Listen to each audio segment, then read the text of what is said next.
ഇതിലെ നമസ്കാരം. ഇത് മെഴുവേലി എന്ന ഗ്രാമമാണ്.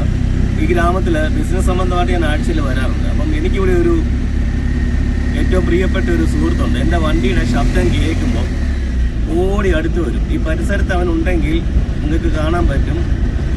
ഈ വണ്ടിയുടെ ശബ്ദം കേട്ട് അവൻ ഓടി വരും. കാരണം ഞാൻ അവന് കണ്ടോ വരുന്നതുണ്ടോ, ഈ വരുന്നതാണ് ഇവിടുത്തെ എൻ്റെ സുഹൃത്ത്. കണ്ടോ, എൻ്റെ വണ്ടിയുടെ ശബ്ദം കേട്ടാൽ അവൻ ഓടി വരും. എൻ്റെ കയ്യിൽ നിന്ന് ബിസ്ക്കറ്റ് മേടിച്ച് തിന്നാനാണ്. ബാക്കി കാര്യങ്ങൾ ഞാൻ അവനെ കാണിച്ചില്ല. ഏകദേശം 4 വർഷത്തോളമായി ഞാനും ഇതിനുമായിട്ടുള്ള ഈ ചങ്ങാത്തം തുടങ്ങിയിട്ട്. മിക്കവാറും ഇപ്പം എൻ്റെ വണ്ടിയുടെ പുറയിലുണ്ടോ അവൻ. ഇപ്പം എൻ്റെ അടുത്തോട്ട് വരാൻ സാധ്യതയുണ്ട്. ഇവിടെ എവിടെയെങ്കിലും കാണും. കണ്ടോ വന്നിരിക്കുന്നുണ്ടോ. ഞാൻ അവനെ വിളിക്കുന്നത് ലൂക്ക എന്നാണ്. ഞാൻ ലൂക്കാന്ന് വിളിച്ചാൽ ഓടി വരും. ഇനി ഞാൻ ബിസ്ക്കറ്റ് കൊടുക്കാതെ അവൻ എൻ്റെ അടുക്കൽ അവൻ പോകില്ല.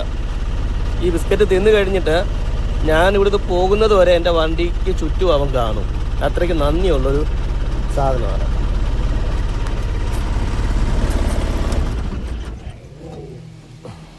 ലൂക്ക വാ, നിനക്ക് ബിസ്ക്കറ്റ് വേണ്ടേ? ആ ഓക്കെ, ബാ ബാ ബാ ബാ.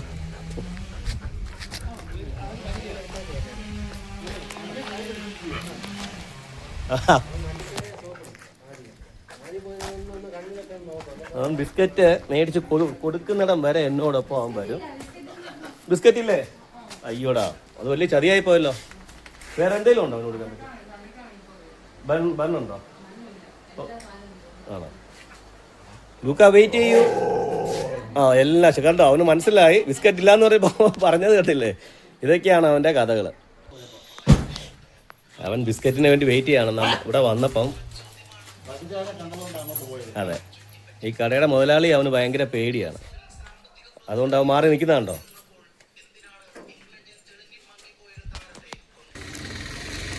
ലൂക്ക ബാ, ബിസ്ക്കറ്റ് തരാം ബാ. എൻ്റെ കയ്യിലെ ബിസ്ക്കറ്റ് ഉണ്ട് കണ്ടോ. അപ്പോൾ അതിനുവേണ്ടി അവൻ വരുന്നുണ്ട് എൻ്റെ പുറകെ.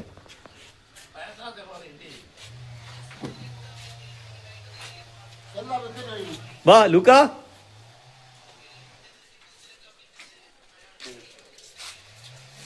അല്ലപ്പാ എന്ന് പഠിച്ചത് ഞാൻ ഷൂട്ട് ചെയ്യാം.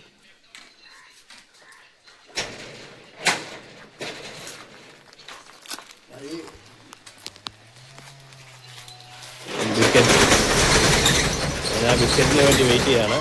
കണ്ടോ, ബിസ്ക്കറ്റ് വന്നു, പൊട്ടിച്ചിട്ടു. അവനത് കഴിക്കാൻ തുടങ്ങിയിട്ടുണ്ട്. ഇതാണ് ഞങ്ങളുടെ ലൂക്ക.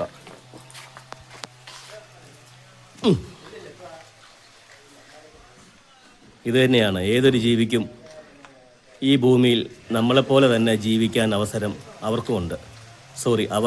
അവർക്കുമുണ്ട്. നമ്മൾ വിചാരിക്കും ഈ ഭൂമി നമ്മുടേതാണ്, നമുക്ക് വേണ്ടിയിട്ടുള്ളതാണ് ഈ കാണുന്നതെല്ലാം, വേറെ ആർക്കും ഇതിനൊരു അവകാശമില്ലെന്ന്. ഈശ്വരൻ ഈ ഭൂമിയിൽ സൃഷ്ടിച്ചിരിക്കുന്നത് എല്ലാ ജീവജാലങ്ങൾക്കും കൂടി ഉള്ളതാണ്.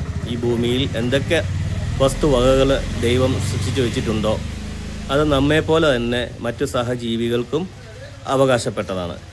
അത് മറക്കാതിരിക്കുക, അത് അവരോട് നമ്മൾ കരുണ കാണിക്കുക. ഭൂമിയിലുള്ളവരോട് നമ്മൾ കരുണ കാണിച്ചാൽ ആകാശത്തുള്ളവർ നമ്മളോടും കരുണ കാണിക്കും. ബൈ.